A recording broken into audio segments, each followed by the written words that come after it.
اور وہ جو اتنی دور سے خود کو کمپوز کرنے کی کوشش میں تھی، اس میں ناکام ہو کر سر نفی میں ہلا کر کلاس روم کی طرف بڑھنے لگی۔ زونی پلیز یار۔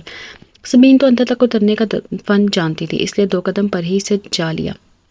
I am okay. کسٹن مسکرا کر اسے مطمئن کرنا چاہا، لیکن وہ سبین ہی کا جو اس طرح بہل جاتی اور اس کے مسکراتے چہرے کے پیچھے چھپی پسماندگی کو نہ جان جاتی۔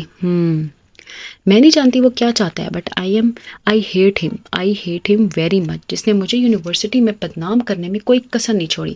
سبین اور سویرا اسے لان کے قدرے کم رش والے کونے میں لے کر آئی تھی اور وجہ سے پھٹ پڑی تھی۔ اپنے آنسو روکنے کی کوشش میں ناکامی پر وہ سر جھکا کر انہیں بہانے لگی۔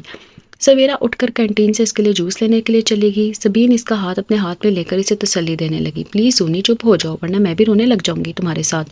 سویرا اسے زبردستی جوس تھماتے ہوئے مذائقہ خیز لہجے میں بولی تو سبین کے ساتھ ساتھ زونی بھی بھیگی مسکراہٹ کو نہ روک سکی۔ اور وہ بہت بڑا وڈیرا ہے زونی، جو ہر ایک کو صرف دولت کے زور پر ہی خریدنا اور جیتنا جانتا ہے۔ سو بی کیئرفل ڈیئر، اسے غصہ دکھا کر تو تم خود اپنی کمزوری اس پر ظاہر کرو گی، اس لیے کوشش کیا کرو کہ تحمل کا مظاہرہ کرو، زیادہ سے زیادہ اسے اگنور کرو۔ سبین اپنے مخصوص پرتاثیر لہجے میں نصیحت کر رہی تھی۔ میں جتنا اس سے بچتی ہوں وہ اتنا ہی میری راہ میں آن کھڑا ہوتا ہے، تم بتاؤ میں کیا کروں؟ وہ بے بسی سے استواس سے کھیلتے ہوئے کہہ رہی تھی۔ سوینا نے بمشکل اسے جملے پر اپنی ہنسی کو ضبط کیا۔ تو میری پیاری دوست، جب وہ ہر راستے پر ملتا ہے تو اس کا مطلب یہ ہے کہ وہ تمہاری منزل ہے۔ شرارتی لہجے میں بولتے ہوئے شیلا بھی دھپ سے اس کے پاس آ کر بیٹھ گئی۔ یہ تم افسانے سے زیادہ نہیں پڑھنے لگ گئی؟ سبین نے زونی کے خفا چہرے پر نظر ڈال کر شیلا کی کلاس لی۔ ہائے ظالم، کیا یاد دلا دیا۔ وہ طویل گہرا سانس لے کر مصنوعی تعصب سے سارے لانے لگی۔ پلیز تم اپنا منہ کچھ دیر کے لیے بند رکھو، مجھے زونی سے بات کر لینے دو۔ سبین کے چڑھ کر کہنے پر وہ واقعی ہونٹوں پر انگلی رکھ کر بیٹھ گئی۔ زونی، ویسے تو تم میں بہت صلاحیت اور برداشت کرنے کی، لیکن کبھی کبھی ہم اس برداشت کا دامن چھوڑ دیتے ہیں۔ ہوتا ہے نا، جب زمین میں لاوا بہت پک جاتا ہے تو زمین کو پھاڑ کر باہر نکل آتا ہے، لیکن یہ کیسی کیسی تباہیاں لاتا ہے، تم جانتی ہو؟ زونی نے الجھ کر اسے دیکھا۔ آخر کیا کہنا چاہ رہی ہے یہ؟ زونی، وہ اسفن یار، وہ سبین کا جھجکنا اور ان تینوں کو حیرانی کر رہا تھا، انگلیاں چٹاتے ہوئے جیسے خود ایک مشکل میں گرفتار نظر آ رہی تھی۔ زونی، وہ تم سے شادی کرنا چاہتا ہے، اس نے بلا کر کہہ ہی دیا، اور نظر یوں جھکانی جیسے کسی جرم کے مرتکب ہو کر اس کا اعتراف کر رہی ہوں۔ سویرا اور شیلا نے بیک وقت ایک دوسرے کو دیکھا اور پھر نظریں سبین پر سے سفر کرتے ہوئے زنیرا پر جا ٹکیں، جو حد درجہ حیرانی سموئے صرف سبین کو دیکھ رہی تھی۔ کافی دیر کی تکلیف دہ خاموشی کے بعد سبین نے آہستگی سے نظریں اٹھا کر انہیں دیکھا۔ آئی ایم سوری زنیرا، میں نے اس چیز جھڑک دیا تھا، اس بات پر لوگ وہ بھڑک کر مجھے دھمکیاں دینے لگا، اس لیے مجھے تمہیں بتانا پڑا۔ خاص نوچتے ہوئے وہ اسے دیکھنے سے مسلسل گریز کر رہی تھی۔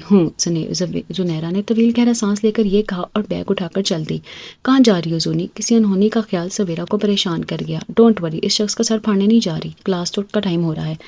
کسر مسکرا کر انہیں تسلی دی اور قدم آگے بڑھا دیے۔ سبین، یہ اچھا نہیں ہوا۔ شیلا نے اتنی دیر کے بعد گفتگو کا آغاز کیا۔ تینوں کا مزید کوئی بھی پیریڈ لینے کا ارادہ نہیں تھا۔ سبین نے کوئی بھی گفتگو کا آغاز کیا۔ تینوں کا مزید کوئی بھی پیریڈ لینے کا ارادہ نہیں تھا۔ سبین نے کوئی بھی جواب دیا بغیر اپنی طرف آتی روبینہ پر نظر جما دی۔ سنو، فائنل ایئر ہمیں ویلکم پارٹی دے رہا ہے، ڈیٹ 1-2 دن میں فائنل ہو جائے گی۔ روبینہ دور سے ہی بولتی چلی آ رہی تھی۔ روبینہ ان کی کلاس کا چلتا پھرتا ریڈیو تھی۔ یونیورسٹی میں کون سا فنکشن ہو رہا ہے، کون آ رہا ہے، کس ڈپارٹمنٹ میں کیا ہو رہا ہے، یہ سب خبریں اس سے ملتی تھی۔ سویرا تو ہمیشہ اس کی قابلیت کی مدد سرائی کے بعد معصومیت سے پوچھتی تھی، سنو، کیا مجھے اپنی مریدی میں لوگی؟ کیا مطلب؟ چشمے میں سے اپنی حیران آنکھوں کو مزید پھیلا کر وہ پوچھتی، بھئی آخر تم نے کسی سے تو ٹریننگ لی ہوگی اس چیز کی کہ تمہیں کلاس میں بیٹھے ہی پتہ چل جاتا ہے کہ آج اکنامکس ڈپارٹمنٹ میں اسٹوڈنٹ نے کلاس کا بائیکاٹ کر دیا ہے یا اردو ڈپارٹمنٹ والا مشاعرہ کروا رہی ہیں۔ ایسے ہی بے شمار چٹپٹی خبریں۔ کیا تم نے اپنی آنکھوں میں دوربین لینس فٹ کروائے ہوئے ہیں؟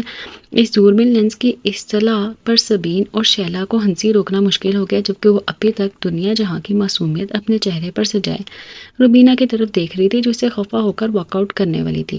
سبین، سمجھا لو اپنی دوست کو، ورنہ منہ پھلا کر جملہ روک دیا، ورنہ میں اسے اپنی پکی والی سہیلی بنا لوں گی۔ اور سویرا ہی کیا جو چپ کر جائے؟ سویرا، شیلا اور سبین نے بیک وقت غسیلے انداز سے اسے دیکھا تو وہ اپنے کان پکڑ کر فوراً خاموش ہوگی۔ زنیرا کہاں ہے؟ وہ نظر نہیں آ رہی آج تمہارے ساتھ۔ وہ کلاس روم میں چلی گئی ہے، تمہیں تو پتہ ہے امجد صاحب کی کلاس وہ کسی صورت بھی مس نہیں کرتی۔ گھڑی پر نظریں جمائے ہوئے وہ بھی اٹھ کھڑی ہوئی۔ تم لوگ نہیں آؤ گی کلاس میں؟ یہ دونوں تو نہیں، لیکن میں جاؤں گی۔ سویرا جو اتنی دیر سے خاموش تھی اٹھتے ہوئے بولی تو شیلا اور سبین دونوں نے طویل سانس لے کر اسے دیکھا۔ آج روبینہ کی خیر نہیں تھی۔ سویرا کو تابعداری سے روبینہ کی ہر بات پر سر ہلاتے ہوئے دیکھ کر وہ سوچ رہی تھی، زونی آج یونیورسٹی نہیں جانا کیا؟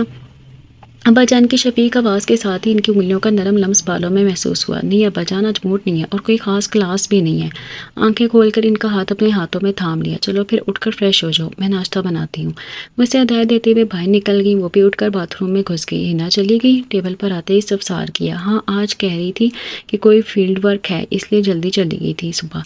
ناشتہ کرتی ہوئی سیما نے جواب دیا۔ کچھ نہ کر ناشتہ کر لیا تھا کچھ نے، اور کچھ ابھی کر رہے تھے۔ ابا جان اپنی ہیلپر سمینہ اور مہرین اور اندلیب کے ساتھ سب کو ان کی ضرورت کی اشیاء تیزی سے مہیا کر رہی تھی۔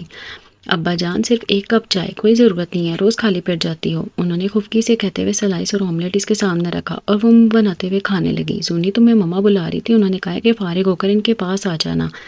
راحیلہ کی اطلاع پر اس نے ساری لا کر کپ ہونٹوں سے لگا لیا۔ جی مما، آپ نے مجھے بلایا تھا؟ موسی اور اس کمرے میں داخل ہوتے ہوئے زونی نے پوچھا تو کتاب کا مطالعہ کرتی ہوئی باوقار مسز فاروقی نے اینک اتار کر اسے بیٹھنے کا اشارہ دیا۔ وہ ان کے سامنے والے صوفے پر بیٹھ کر انہیں منتظر نظروں سے دیکھنے لگی، جن کے چہرے پر سنجیدگی چھائی ہوئی تھی۔ کتنی دیر تک اس کے چہرے کو تکتے ہوئے کچھ وہ سوچتی رہی اور پھر گویا ہوئی۔ دیکھو بیٹا، تم سب لڑکیاں مجھے اولاد کی طرح پیاری ہو اور میں بھرپور کوشش کرتی ہوں کہ تمہیں ساری خوشیاں مہیا کر سکوں۔ اس کوشش میں میں کامیاب ہوں یا ناکام، یا تو تم لوگوں ہی بہتر فیصلہ کر سکتی ہو۔ اس تمہید پہ زونی کو الجھن نہیں، مما کبھی بات گھما پھرا کر نہیں کرتی تھی، آج ان کی باتیں اسے پریشان کر رہی تھی۔ اس نے گھبرا کر اپنی توجہ دوبارہ ان کی طرف مرکوز کر دی۔ اس سے پہلے کہ وہ مزید کچھ اور کہتی، دروازے پر دستک ہوئی اور ابا جان نے اندر آ کر موبائل مما کی طرف بڑھایا۔ معظم خان صاحب کا فون ہے۔ اوکے زونی، تم سے پھر بات ہوگی۔ اس نام پر زونی نے مما کو واضح طور پر چونکتے ہوئے دیکھا اور ان کے حکم پر خاموشی سے باہر نکل آئی۔ مائی نہیں میں کنوں آکھاں، دردوں چھوڑے دا حال نہیں۔ خیریت، آج ہنایا اتنے دور دردوں چھوڑے کے گیت کیوں گا رہی ہے؟ تولیے سے منہ پہنچتے ہوئے زونی نے ہنا کی رونی صورت پر نظر ڈالتے ہوئے پوچھا، جو اسکول سے آنے کے بعد مسلسل اسی غمزدہ حال میں بیٹھی تھی۔ ظالم، آج میرے ساتھ کیا ہوا؟ چلو نہیں پوچھتی، زونی نے بے نیازی سے کہا تو ہنا نے گھور کر اسے دیکھا۔ پوچھو تو صحیح کہ کیا ہوا؟ نہیں، حسب عادت ہنا نے اپنی بات کا آغاز کرنا چاہا تو وہ بے اختیار نفی میں سر ہلا گئی۔ زنیرہ علی، آج ماری جاؤ گی میرے ہاتھوں، دان کنکچا کر اسے وارن کیا، لیکن پھر اپنی اصلی حالت میں آ کر کہنے لگی، آج مجھے تنخواہ ملی تھی۔ زنیرہ علی کے دل کی کلیاں کھل اٹھیں، یعنی ایک سوٹ پکا، لیکن فی الحال اپنے جذبات پر قابو رکھا اور بظاہر دلچسپی سے بات کی رداد سنانے لگے، لیکن اسکول سے آتے ہوئے لہجے میں آنسو کی نمی گھلنے لگی۔ دو لفنگے کمینے میرا پرس چھین کر لے گئے۔ زنیرہ علی کے ارمانوں پر اوس پڑ گئی۔ اللہ انہیں غارت کرے، میرا حق حلال کی کمائی کو یوں لے کر چلتے بنے، انشاءاللہ وہ پیسے انہیں کبھی ہضم نہیں ہوں گے۔ گالیوں سے نواز کر بددعاؤں کا پیریڈ شروع ہو گیا تھا اور زنیرہ علی بھی اپنے سوٹ کی خریداری پر فاتحہ پڑھتے ہوئے شیلا کو فون کرنے چل دی تاکہ آج کی کلاسز کے متعلق پوچھ سکے۔ زونی، تم مجھ سے ناراض ہو؟ سبین نے آہستگی سے اس کے پاس بیٹھتے ہوئے پوچھا تو کتاب سے نظر اٹھا کر اس نے بغور اس کی طرف دیکھا، پھر گہرا سانس لے کر نفی میں سر ہلا دیا۔ آئی سویئر زونی، میں نے بہت کوشش کی تھی کہ اس طرح وہ مان جائے۔ وہ اپنے جوتوں پر نظر جمائے بول رہی تھی۔ زنیرہ نے ایک نظر اسے دیکھ کر سامنے سے آتے گروپ پر نگاہیں جما لی۔ وہ بہت خطرناک ہے زونی، اینڈ آئی تھنک تمہیں یونیورسٹی، میرا مطلب ہے کہ وہ جھجک رہی تھی، تمہیں اپنے پیرنٹس کو سب کچھ بتا دینا چاہیے۔ زونی نے بغور اس کی طرف دیکھا جو کچھ کہتے کہتے بات پر لٹ گئی تھی، پھر گہرا سانس لے کر دوبارہ اپنی پہلی سرگرمی میں مشغول ہو گئی۔ یہ بے زبانی کا احساس آخر قدم قدم پر اسے کیوں ہی مارتا ہے؟ زندگی میں کئی لڑکیاں دیکھی تھیں جن میں سے کسی کا باپ نہیں تھا اور کوئی بھائی کے سہارے، مضبوط سہارے کے بغیر تھی، لیکن وہ پھر بھی سر اٹھا کر جی رہی تھی۔ اور وہ خود کیا تھی؟ زنیرہ علی، اپنے ڈپارٹمنٹ کی ہونہار اور ذہین طالبہ، جس کی معصومیت اور خوبصورتی سامنے والے کو ایک لمحے کے لیے رکنے پر مجبور کر دیتی تھی۔ بظاہر بہت مضبوط مگر اندر سے اتنی کمزور، ہر پل کچھ ہو نہ جائے کا خوف دل میں رکھے پھونک پھونک کر قدم رکھتی تھی، لیکن اتنی احتیاط کے باوجود اسفند یاشا جانے کیسے ٹکرا گیا تھا اس سے کہ اب زندگی گزارنا مشکل ہی نہیں ناممکن لگ رہا تھا۔ کسی ٹیچر یا وی سی کو شکایت نہیں لگا سکتی تھی، کیونکہ ایک تو وہ بہت مضبوط بیک گراؤنڈ کا مالک تھا اور اپنی دوسری ایکٹیویٹی سے قطع نظر ذہین اور قابل اسٹوڈنٹ تھا یونیورسٹی کا، اور پھر اگر وہ اس کی شکایت لگانا بھی چاہتی تو کیا بتاتی کسی کو؟ ہر صورت میں اس کی اپنی ذات انوالو ہوتی اور خود کو اشتہار بنا کر سب کے سامنے پیش نہیں کر سکتی تھی۔ سوچ سوچ کر دماغ کی شریانی پھٹنے کے قریب ہو گئی تھی۔ آخر مردوں کے اس معاشرے میں عورت اتنی کمزور اور غیر محفوظ کیوں ہے؟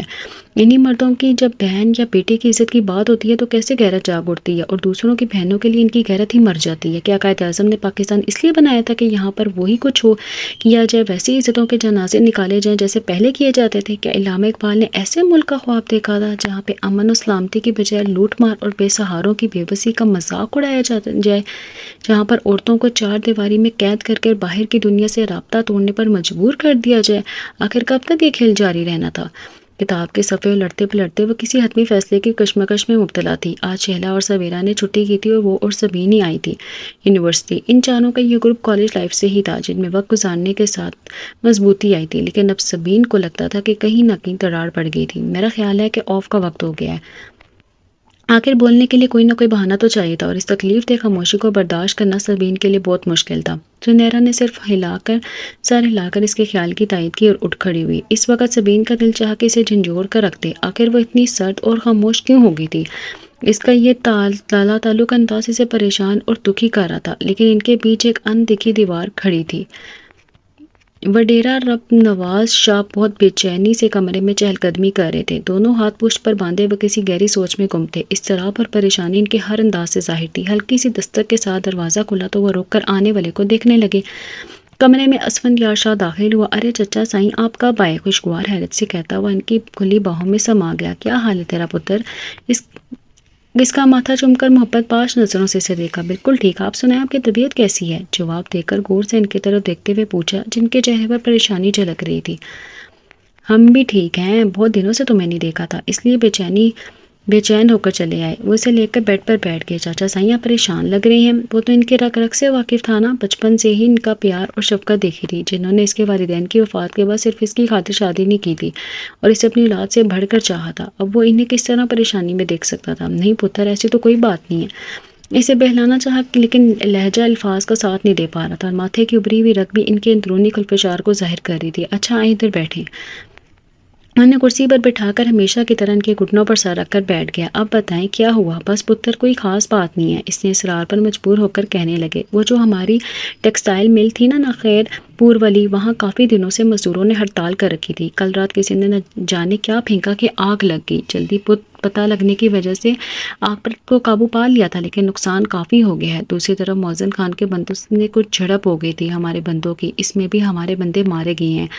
پیشانی کو مسلتے ہوئے تفکر سے بتا رہے تھے۔ اسفندیار نے ان کے خوبصورت چہرے کی طرف دیکھا، جہاں پہ موجود روب و دبدبہ عمر گزرنے کے باوجود پوری شان کے ساتھ براجمان تھا۔ ان کے سیاہ بالوں میں کہیں کہیں جھانکتے سفید بال اور دلکش نقوش ابھی بھی بہت سو کا دل دھڑکانے کو کافی تھے۔ کیا ہوا پتر؟ تم بالکل پریشان نہ ہونا، ہم سب معاملہ درست کر لیں گے۔ اسے یکٹک اپنی طرف دیکھتا پا کر وہ پریشان ہو گئے تھے۔ لاڈلا بھتیجا ان کی وجہ سے کسی تکلیف یا پریشانی میں مبتلا ہو جائے تو وہ برداشت نہیں کر سکتے تھے، لیکن چچا سائیں آپ اتنی پرابلمز میں گھرے ہوئے ہیں۔ اگر بس پتر، ہم نے کہا نا ہم سنبھال لیں گے سب کچھ۔ اس کی بات کاٹ کر کہا تو وہ ہونٹ بھینچ کر رہ گیا۔ اور بتاؤ تمہاری پڑھائی کیسی جا رہی ہے؟ کھانا کھاتے ہوئے سے پوچھ رہے تھے، ہمیشہ کی طرح فرسٹ کلاس۔ چاچا سائیں کچھ دیر خاموش رہنے کے بعد انہیں پکارا تو انہوں نے گلاس ایک طرف رکھ کر محبت سے دیکھا۔ اگر کوئی چیز آسانی سے نہ مل رہی ہو تو اسے کیسے حاصل کی جائے؟ تو چھین لو پتر جی۔ ویسے کون سی شے ایسی جو اسفندیار شاہ کی دسترس سے دور ہے؟ نیپکن سے منہ صاف کرتے ہوئے وہ پوری طرح اس کی طرف متوجہ تھے۔ پھر بتاؤں گا چچا سائیں، بلکہ دکھاؤں گا جلدی، کیونکہ میرا خیال ہے کہ اب اس کے مزید پیچھے بھاگنا خود ہماری توہین ہے۔ ہم ہر چیز آج تک بن مانگے پاتے رہے ہیں، اب یہ ہمیں مانگنے سے بھی نہیں مل رہی تو چھیننا ہی پڑے گا اسے۔ اس کے لہجے میں تحقیر اور تنفر سے مٹایا تھا۔ ذہن کے پردے پر مغرور لاپرواسی زنیرہ علی کا تصور لہرانے لگا تھا۔ ہمیشہ اسے کسی بھی لڑکی کو کبھی بھی خود اپنی طرف مائل نہیں کرنا پڑا تھا۔ اس کی شاندار پرسنالٹی اور عمارت کا روب بھی ہر کسی کو اپنی طرف متوجہ کر لیتا تھا، لیکن اب جو زنیرہ علی نے بجائے اس کی طرف متوجہ ہونے کے اسے اپنی طرف متوجہ کیا تھا تو وہ جھنجھلا کر رہ گیا تھا۔ اچھا پتر، میں ذرا آرام کر لوں، پھر شام کو واپس بھی جانا ہے۔ اسے سوچوں میں گم دیکھ کر رب نواز شاہ اٹھ کھڑے ہوئے تھے۔ اتنی جلدی چلے جائیں گے چچا سائیں؟ وہ بھی چونک کر اٹھ کھڑا ہوا۔ ہاں پتر، اتنی جلدی چلے جائیں گے چچا سائیں؟ وہ بھی چونک کر اٹھ کھڑا ہوا۔ ہاں پتر، 1-2 دن بعد پھر چکر لگاؤں گا، کچھ زمینوں کے معاملات نپٹانے ہیں، تو میں ٹائم ملے تو چکر لگا لینا گاؤں کا۔ جی چچا سائیں، اس ویکنڈ پہ کوشش کریں گے ہم۔ سعادت مندی سے سر جھکا کر کہا تو وہ پیار سے ان کا شانہ تپا کر چلے گئے۔ اسفندیار شاہ کچھ لمحوں تک سوچتا رہا، پھر شیر محمد کو کہہ کر موبائل لانے کے لیے کہا۔ مما یہ کیسے ہو سکتا ہے؟ وہ حیرت سے گنگ ان کی طرف دیکھ رہی تھی۔ سب کچھ تھا بھی تو غیر متوقع سا، ایسا تو افسانوں اور فلموں میں ہوتا تھا، بل حقیقت میں کیسے ہو سکتا ہے کہ 20 سال پہلے اس کا باپ اسے سہارا میں مسز فاروقی کے حوالے کر کے آتا، یہ کہہ کر کہ میں اسے اپنے پاس نہیں رکھ سکتا، مسز فاروقی آپ اسے رکھ لیں۔ اور اب اتنا وقت گزرنے کے بعد اسے اپنی وہ 20 سال کی بیٹی کی یاد آ گئی تھی جو مسز فاروقی کی مشفق باہوں میں پل کر جوان ہو گئی تھی۔ کس طرح کا باپ تھا وہ، نہ جانے کیسا گناہ سرزد ہو گیا تھا کہ جس کو چھپانے کے لیے اس نے اس کے سر سے باپ اور ماں دونوں کا سایہ چھین لیا تھا۔ بقول مسز فاروقی تمہاری امی تو تمہاری پیدائش پہ بھی وہی سننے سے چلی گئی تھی، اور تمہارا باپ نہ جانے کس مجبوری کی وجہ سے تمہیں ڈس آن کر گیا تھا۔ مجبوری؟ ہوں، اس نے جھٹکے سے اپنا سر جھٹکا۔ مما مجھے یہ سمجھ نہیں آتی کہ مرد لوگ کیوں اتنے مجبور ہوتے ہیں، ویسے تو سارے معاشرے پر حکمرانی کرتے ہیں، لیکن جہاں کئی عورت ان سے اپنے حقوق مانگے ان کی حکمیت پر چوٹ پڑتی ہے، انہیں یہ خوف دامن گیر ہو جاتا ہے کہ کہیں حق کی بات کرتے کرتے عورت ان کی سلطنت پر قابض نہ ہو جائے، اور یہ اپنی جھوٹی انا کی تسکین کے لیے مجبوری کو پناہ گاہ بنا لیتے ہیں، اور جو ہی یہ خوف کم ہو جاتا ہے تو اسے پناہ گاہ سے نکل آتے ہیں۔ آخر یہ کیسے قوانین ہے اس معاشرے کے؟ وہ بہت جذباتی ہو رہی تھی، کیسے قدم قدم پر اس رشتے کے لیے تڑپی تھی، کتنی راتیں خود سے اپنے رب سے شکوہ کرتے ہوئے گزار دی تھی کہ جس نے اس سے محبت اور سائے سے محروم رکھا تھا، اور جب اب اس محرومی سے کمپرومائز کر چکی تھی تو کیا ضرورت تھی اس کو اس کی زندگی میں ہلچل مچانے کی؟ مسز فاروقی نے دیکھا وہ رو رہی تھی، انہیں خود اندازہ تھا کہ اس کے رد عمل کا، لیکن کیا کرتی کہ ان کے ساتھ سختی سے منع کرنے کے باوجود وہ مسلسل 3 ماہ سے ان سے اصرار کر رہے تھے۔ انہوں نے دکھی انداز میں اس کی طرف دیکھا اور اسے اپنی باہوں میں لے لیا اور ان کے سینے سے لگ کر پھوٹ پھوٹ کر رو دی۔ بہت برا کیا آپ نے مما، کتنا اچھا ہوتا کہ آپ مجھے اسی ساز کے ساتھ جینے دیتی کہ میں لاول ہوں۔ وہ سسکیوں کے درمیان بول رہی تھی، میرا حال تو اس شخص کی طرح ہو گیا ہے جس کو اپنی موت کا پتہ چل چکا ہو اور وہ زندگی کی تمام رنگینیوں سے منہ موڑ لیتا ہے، تو اسے زندگی کی نوید سنا دی جائے۔ بھلا مما، اب اسے زندگی اور دنیا سے کیا دلچسپی ہو سکتی ہے؟ مما، جب کوئی تلخ حقیقت سے کمپرومائز کر لے تو اسے سنہرے خوابوں کے جنگل میں نہیں دھکیلنا چاہیے۔ مما، ایسے نہیں کرنا چاہیے۔ وہ ان کی باہوں میں مچل رہی تھی، بکھر رہی تھی۔ بیٹا، بعض اوقات ہم خوابوں کو بھی تو حقیقت سمجھ کر انہیں سچ مان لیتے ہیں، کیونکہ بعض خواب ہمیں حقیقت سے قریب تر لگتے ہیں۔ انہوں نے محبت سے اس کے آنسو پونچھتے ہوئے کہا، نو مما، ایسا کبھی نہیں ہوتا۔ خواب صرف خواب ہی ہوتے ہیں، کیونکہ وہاں ہم وہ کچھ دیکھتے ہیں جو ہم دیکھنا چاہتے ہیں، جیسے ہم سوچنا چاہتے ہیں۔ حقیقت زندگی کا وہ تلخ روپ دکھاتی ہے جسے سمجھ کر بھی نہیں جینا چاہتی۔ ان کے خیال کی تردید کرتے ہوئے مطلع انداز میں جواب دیا اور وہ اپنے بہتے آنسوؤں کو صاف کیا۔ اس سے پہلے کہ مما کچھ کہتی ہیں، آہستگی سے دروازے پر دستک دے کر سفید شلوار قمیض میں ایک سوبر سا شخص اندر داخل ہوا۔ زنیرہ اور مسز فاروقی ڈائننگ روم میں بیٹھی ہوئی تھی۔ زنیرہ نے چونک کر پہلے آنے والے کو دیکھا، پھر سوالیہ انداز سے مما کو دیکھا۔ یہ تو آج تک نہیں ہوا تھا کہ کوئی یوں دھڑلے سے اندر داخل ہو جائے۔ زنیرہ، یہ معظم علی خان ہیں، انہوں نے نظریں چراتے ہوئے دھیرے سے کہا۔ وہ ایک دم اپنی جگہ سے کھڑی ہو گئی۔ معظم علی خان دروازے کے پاس کھڑے سے عجیب سی ترسی ہوئی نظروں سے دیکھ رہے تھے۔ دھیرے سے قدم اٹھاتی ہوئی ان کے خیال کے برعکس باہر جانے کی بجائے معظم علی خان کے سامنے جا کھڑی ہوئی تھی۔ مما خوفزدہ ہو گئیں کہ نہ جانے وہ کیا کہنے جا رہی ہے، اس لیے وہ چائے بھجواتی ہوں کہہ کر باہر نکل گئیں۔ مما خوفزدہ ہو گئی کہ نہ جانے وہ کیا کہنے جا رہی ہے، اس لیے وہ چائے بھجواتی ہوں کہہ کر فوراً باہر نکل گئی۔ اور جب کافی دیر کے لیے وہ ڈرائنگ روم میں داخل ہوئی تو انہیں حیرت کا شدید جھٹکا لگا۔ ان کے خیالات کے برعکس زنیرہ علی خان معظم علی خان کے کندھے سے ٹکائے آنسو بہا رہی تھی۔ پاپا، آپ کو ایسا نہیں کرنا چاہیے تھا۔ آنسو کے درمیان وہ مسلسل یہی کہی جا رہی تھی اور وہ اس کا سر تھپتھپاتے ہوئے دکھ سے کہہ رہے تھے، بیٹا میں بھی کیا کرتا، وہ سب تمہارے دشمن تھے۔ اگر تمہاری امی زندہ رہتی تو شاید میں اتنا کمزور نہ ہوتا، لیکن بابا جان اور زلیخا کے یکے بعد دیگر اموات نے میرے حواس چھین لیے تھے۔ مجھے صرف یہی خوف تھا کہ اس وقت کے جس طرح انہوں نے زلیخا کو مجھ سے چھین لیا ہے، کہیں تمہاری جان بھی نہ لے لے۔ وہ ہمارے سارے خاندان کو ختم کر دینا چاہتے تھے۔ بس بیٹا، اسی ڈر کی وجہ سے میں نے اتنے سال تم سے دور رہ کر گزارے کہ تمہاری زندگی کا احساس ہی مجھے مطمئن کر دینے کو کافی تھا۔ اسے تم میری بزدلی کہو یا میری مجبوری کی قیمت، اگر تمہارے نزدیک یہ میرا جرم ہے تو جو چاہو سزا دے لو، لیکن بیٹا اب مجھ سے دور نہ ہونا۔ تم نہیں جانتی اتنا عرصہ میں نے کتنی اذیت میں گزارا ہے۔ زنیرہ نے سر اٹھا کر ان کی طرف دیکھا جو اس خوف و ہراس کی کیفیت میں گرے سے دیکھ رہے تھے، پھر گردن موڑ کر مسز فاروقی کو دیکھا جو اپنے آنسو صاف کر رہی تھی۔ معظم علی خان کے حالات سے تھوڑی بہت واقفیت تو تھی ہی نہیں، لیکن پورے حالات کا علم اب ہوا تھا۔ معظم علی خان نے اپنے آبائی سیاسی رقیب کی بہن زلیخا سے شادی کر لی تھی اور یہ خالصتاً لو میرج تھی۔ اس میں زلیخا کی طرف سے پسندگی اور اجازت اس کے بڑے بھائی اللہ داد شاہ سے ملی تھی۔ اللہ داد شاہ فطرتاً سلجھ اور نرم دل انسان تھے، اپنے چھوٹے بھائی رفت نواز شاہ کے برعکس، اور اپنی بہن سے حقیقتاً محبت کرتے تھے، اس لیے اس کی اس پسند کو رد نہ کر سکے اور اسے اونچے لمبے دلکش معظم علی خان کے ہمراہ رخصت کر دیا۔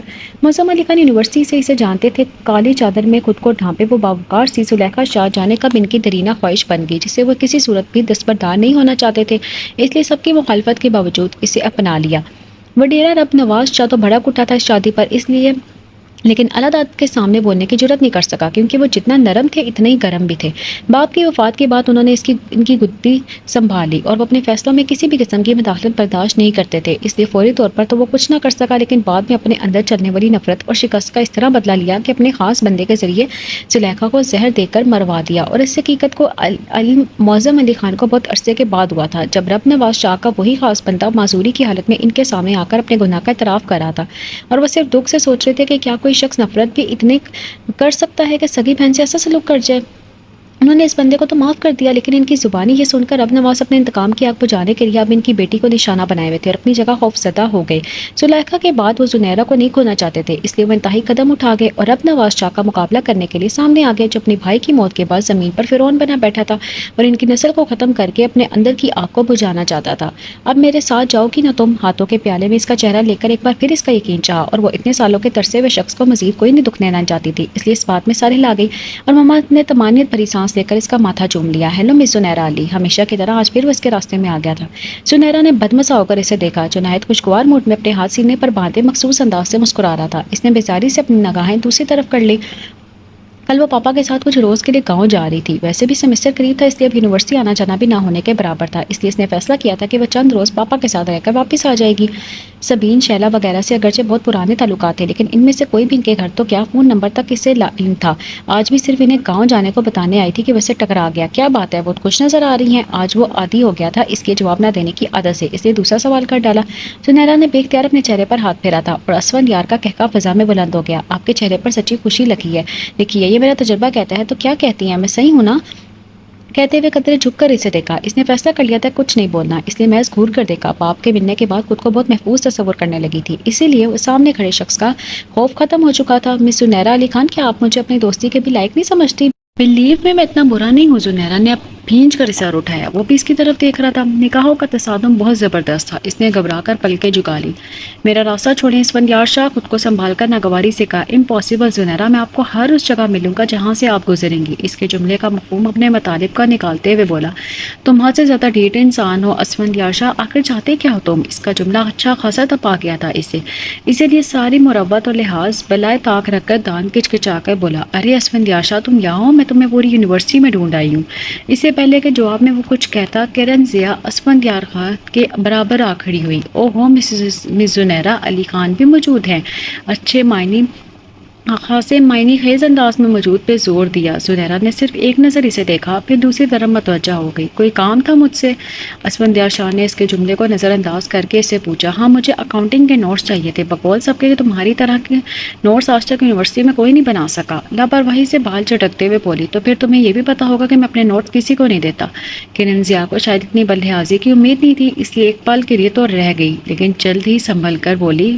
But you have passed your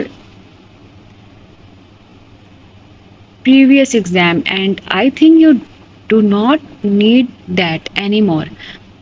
جو چیز میری ضرورت کی نہ ہو اسے میں ضائع کر دیا کرتا ہوں۔ اس کا لہجہ بہت سنجیدہ تھا، لگتا ہی نہیں تھا کہ یہ وہی اسفندیار ہے جو کچھ دیر پہلے اتنا شوق ہو رہا تھا۔ اگر کوئی اور کہے تب بھی نہیں دو گے؟ کرن اور ہار مان جائے جیتنے کے لیے تو وہ اپنے عزت نفس کو بھی داؤ پہ لگا سکتی تھی، اور شاید وہ اب آخری کارڈ کھیلنا چاہتی تھی۔ کیا مطلب ہے تمہارا؟ اس نے ابرو جھکا کر اسے دیکھا۔ زنیرہ علی ابھی تک یہاں موجود تھی اور یہ بات اسے مزید الجھن میں مبتلا کر رہی تھی۔ کہاں تو وہ ایک پل کے لیے کھڑا ہونے کو تیار نہیں تھی اور اب یوں جمی ہوئی تھی گویا اس کے پاؤں کے نیچے الفی لگ چکی ہو۔ کیوں زنیرہ، تم میری سفارش کر سکتی ہو؟ مجھے پتا ہے اسفندیار تمہاری بات نہیں ٹالے گا۔ Shut up, I said just shut your mouth. Kiran غصے سے پاگل ہو گئی تھی۔ آخر کیا سمجھ کر تم نے ایسی بات کی ہے؟ کیا سمجھتی ہو تمہاری ہر بات ہر بکواس برداشت کر جاتی ہوں تو تم نے اسے میری کمزوری بنا لی ہے؟ کیا جب چاہو میری انسلٹ کر جاؤ اور میں خاموش رہوں گی؟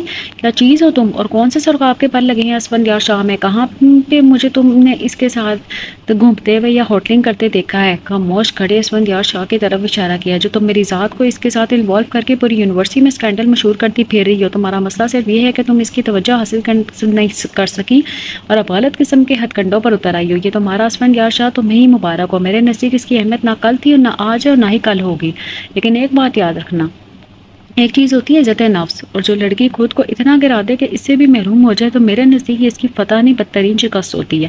غصے میں بے رب جملے منہ سے نکلتے چلے گئے، کسی بھی نتیجے کی پرواہ کیے بغیر اپنے اندر کا لاوا نکال کر تیز قدموں سے بجائے کیمپس میں جانے کے واپس اسٹاپ کی طرف چلی گئی۔ اسود یا شاہ کیسے اسے دیکھ رہا تھا، کرن ضیاء کس طرح پہ چوتاب کھا رہی تھی، اسے کس چیز کی پرواہ نہیں تھی، لیکن یہ تھا کہ وہ اب خود کو بہت حد تک پرسکون محسوس کر رہی تھی اور شام کو اپنے دماغ کو بہت سے آزاد کیے پاپا کے ساتھ گاؤں جانے کے لیے تیاری کری تھی۔ تم چلو جاؤ گی زونی؟ ہنا ہر دوسرے گھنٹے کے بعد کافی افسردگی سے جملہ دہرا رہی تھی۔ ارے بابا واپس بھی تو آؤں گی، مزید چو گئی تھی، خواہاں کا اداس کیے جا رہی تھی اسے بھی۔ ہاں یہ تو ہے، لیکن اچھا یار اب نہیں کہوں گی کچھ بھی۔ اس کے گھورنے پر فوراً اپنا جملہ روک کر مصالحتی انداز میں بولی تو زونی بے اختیار مسکرا دی۔ پاپا آپ اتنی بڑی حویلی میں اکیلے رہتے ہیں؟ وہ پوری حویلی گھوم کر دیکھ چکی تھی اور اب بڑی حیرانی سے ان سے پوچھ رہی تھی۔ معظم خان نے مسکرا کر اپنی معصوم بیٹی کی طرف دیکھا اور اس بات میں سر ہلا دیا۔ پاپا اب اتنا عرصہ تنہا رہے اور میں بھی بچپن سے آپ کے اور مما کے پیار کے لیے ترستی رہی۔ کیا ہی اچھا ہوتا کہ ہم دونوں شروع سے اکٹھے ہی رہتے ہیں۔ مما کا پیار تو میری قسمت میں نہیں تھا، لیکن آپ تو مجھ سے خود کو یوں دور نہ کرتے۔ ازردگی سے کہتے وہ بیڈ پر بیٹھ گئی۔ یس بیٹا، وہ جدائی ہماری قسمت میں ہی تھی، اگر تب ہم وہ تکلیف نہ اٹھاتے تو شاید بعد میں اٹھانا پڑتی۔ انہوں نے اس کا ہاتھ اپنے ہاتھ میں لے کر پیار سے اس کی طرف دیکھا۔ اچھا یہ بتاؤ سہارا، میں تمہاری اسی سے دوستی تھی؟ انہوں نے تکلیف دہ موضوع کو تبدیل کیا۔ ویسے تو سبھی سے دوستی تھی، لیکن ہنا میرے زیادہ قریب تھی، شاید اس لیے کہ ہم دونوں روم میٹ میں تھی۔ وہ میرے ہر دکھ درد خوشی میں اس طرح شریک ہوتی تھی کہ مجھے رشک آتا تھا کہ اللہ نے کتنی پیاری بہن نما دوست سے مجھے نوازا ہے۔ وہ سادگی سے انہیں بتا رہی تھی اور وہ پوری توجہ سے اس کی باتیں سن رہے تھے کہ اچانک سر میں مخصوص سر شروع ہو گیا، آنکھوں کے گرد اندھیرا چھانے لگا۔ پہلے تو آہستہ سے سر دباتے رہے، لیکن جب تکلیف اور درد نے شدت اختیار کر لی تو بے اختیار منہ سے کرہ نکل گئی۔ ان سے باتوں میں مگن زنیرہ نے بے اختیار چونک کر انہیں دیکھا۔ پاپا کیا ہوا؟ وہ ان کی لمحہ بہ لمحہ بگڑتی حالت دیکھ کر پریشان ہوگی، ان کی رنگت خطرناک حد تک سرد ہو گئی تھی۔ انہوں نے کچھ کہنا چاہا لیکن منہ سے آواز نہیں نکل سکی، صرف ہونٹ ہل کر رہ گئے۔ وہ پریشانی میں باہر نکل کر نوکروں کو اونچی آواز میں بلانے لگی۔ سب ملازم اکٹھے ہو گئے اور وہ جلدی سے ڈاکٹر کو بلانے کا کہہ کر اندر آ گئی۔ جہاں پہ معظم خان درد کی شدت سے تڑپ رہے تھے، ان کا پورا چہرہ پسینے سے بھیگ چکا تھا۔ وہ مضطرب سی کھڑی ان کا ہاتھ پکڑ کر تسلی دینے لگی، کبھی باہر کا چکر لگا کر ڈاکٹر کی آمد کا پوچھنے لگتی۔ آنسوؤں سے پورا چہرہ بھگو دیا تھا اور سارا جسم کانپ رہا تھا۔ پاپا کیا ہو گیا آپ کو؟ پاپا کیا ہو گیا آپ کو؟ بابا پلیز آنکھیں کھولیں، بار بار انہیں پکار کر جیسے ان کی موجودگی کا یقین چاہتی اور وہ بھی شاید اس کے خدشے کے پیش نظر صرف آنکھیں کھول کر اسے دیکھ لیتے۔ خان صاحب کو برین ٹیومر ہے۔ جب ڈاکٹر دوائی دے کر چلا گیا اور وہ اسے دوا کی زیر اثر سو رہے تھے تو پاپا کے خاص ملازم مرید عباس نے اسے بتایا تو وہ پھٹی پھٹی آنکھوں سے اسے دیکھنے لگی۔ ڈاکٹر نے 2 مہینے پہلے بتایا تھا کہ ان کی بیماری آخری سٹیج پر پہنچ چکی ہے، اس لیے علاج ممکن نہیں ہے۔ سر جھکا کر اس نے دکھی لہجے میں بتایا۔ زنیرہ نے نگاہیں اپنے باپ کے چہرے پر گاڑ دیں جن کا رنگ ابھی بھی زرد تھا، آنکھوں کے گرد ہلکے نمایاں ہو گئے تھے۔ بی بی جی آپ نے تو خان جی کی جوانی نہیں دیکھی، گبرو جوان تھے، دکاندار تھے، بس زلیخا بی بی کی موت نے انہیں کہیں کا نہیں رکھا اور دن بدن کمزور ہوتے چلے گئے۔ صابرہ نے جو اپنے باپ کو دیکھتے پایا تو بچتانے لگی۔ پچھلے دنوں تو بہت خوش تھے، جب سے آپ کا پتہ لگا تھا صحت بھی اچھی ہو گئی تھی، لیکن جو بیماری زور پکڑ چکی تھی اسے تو اپنا اثر دکھانا ہی تھا۔ وہ صابرہ کی گفتگو سے لاتعلق صرف خالی نظروں سے اپنے باپ کو دیکھ رہی تھی۔ اسی وقت معظم خان کی قرار سنائی دی تو سب ان کی طرف متوجہ ہو گئے۔ زنیرہ نے جلدی سے اپنے چہرے کی بشاشت بحال کر ان پر جھونکی۔ پاپا کیسا فیل کر رہے ہیں آپ؟ بالکل ٹھیک بیٹا۔ انہوں نے کھوجتی نظروں سے اس کا چہرہ ٹٹولا، لیکن وہ بڑی مہارت سے اپنے تاثرات چھپا گئی کیونکہ ڈاکٹر سرمد عباس نے اس کی اصرار پر معظم خان کی بیماری کا جائزہ لیا تھا، اس وعدے کے ساتھ کہ وہ معظم خان پہ ظاہر نہیں کرے گی کہ وہ سب کچھ جان چکی ہے، کیونکہ معظم خان کا حکم تھا کہ زنیرہ کو ان کی بیماری کے بارے میں کچھ پتہ نہیں چلنا چاہیے۔ بابا آپ لیٹے رہے نا۔ انہیں اٹھتا دیکھ کر وہ بول اٹھی، نہیں بھائی میں کوئی بیمار تھوڑی ہوں جو بستر کا ہو جاؤں، میں تو اپنی بیٹی سے بہت سی باتیں کرنا چاہتا ہوں، اسے بہت سا پیار کرنا چاہتا ہوں۔ زنیرہ نے دیکھا ان کی آنکھوں سے چمک ختم ہو رہی تھی، چہرے پہ ابھی بھی نکاہت طاری تھی، لیکن وہ صرف اس کی خاطر خود کو تندرست ظاہر کر رہے تھے۔ باپ کی محبت پر اس کی آنکھیں بھیگنے لگی، باہر نکلنے والے آنسو کو پانی لینے کے بہانے مڑ کر صاف کرنے لگی۔ پھر اس نے دن رات پاپا کے لیے وقف کر دیا۔ یونیورسٹی کا تو خیال بھی اپنے ذہن سے نکال چکی تھی، اسے تو صرف ایک ہی دن سوال تھی کہ کسی طرح دنیا کی ساری خوشیاں اپنے باپ کے سامنے ڈھیر کر دے۔ ہر پل ان کے ساتھ رہتی، بے تحاشا باتیں کرتی، اپنی یونیورسٹی کے دوستوں کی دلچسپ قصے سناتی اور کبھی پاپا تھک کر آنکھیں موند لیتے تو بے چین ہو جاتی۔ پاپا آپ ٹھیک تو ہیں؟ فکر مندی سے دیکھتے ہوئے بیٹی کو دیکھ کر ہولے سے مسکرا دیتے، ایسی مسکراہٹ جس میں نہ جانے کتنی حسرتیں، آرزویں آنسو بہاتی تھی، اور ان کی مسکراہٹ زنیرہ کی آنکھیں چلکا دیتی تھی جنہیں وہ بمشکل کنٹرول کر پاتی تھی۔ ہر وقت ان کے ساتھ رہنے کے باوجود نہ جانے کب چپکے سے چھوڑ گئے اور وہ دنگ ہی دیکھتی رہ گئی۔ ابھی رات ہی تو اس نے اپنے ہاتھوں سے انہیں جوس پلایا تھا اور وہ بھی کتنی دیر تک اپنے پاس بٹھائے باتیں کرتے رہے تھے، لیکن ہونی تو ہو کر رہتی ہے اور ہم بس بے بس سے قسمت کا کھیل دیکھتے رہ جاتے ہیں۔ گاؤں سے نہ جانے کون کون سے لوگ حویلی میں اکٹھے ہو گئے تھے اور صرف خالی نظروں سے سب کو دیکھے جا رہے تھے۔ جب ہنا اور ماما حویلی پہنچی تو جنازہ تیار تھا اور ڈھیروں عورتوں میں گری سر جھکائے خاموش بیٹھی تھی۔ میں اسفندیار شاہ جو لاکھوں دلوں کی دھڑکن ہوں، جس نے کسی پر موقع پہ جھکنا نہیں سیکھا، وہ ڈیرہ رب نواز شاہ کا لاڈلا مغرور بھتیجا، وہ ڈیرہ اللہ داد شاہ کا اکلوتا بیٹا اور شاہپور کا تنہا وارث، بھلا کبھی ہار بھی سکتا ہے؟ میں نے ہر جگہ اپنے لیے ستائش ہی دیکھی اور یہی سب کچھ مجھے خود پسندی میں مبتلا کرنے کے لیے کافی تھا۔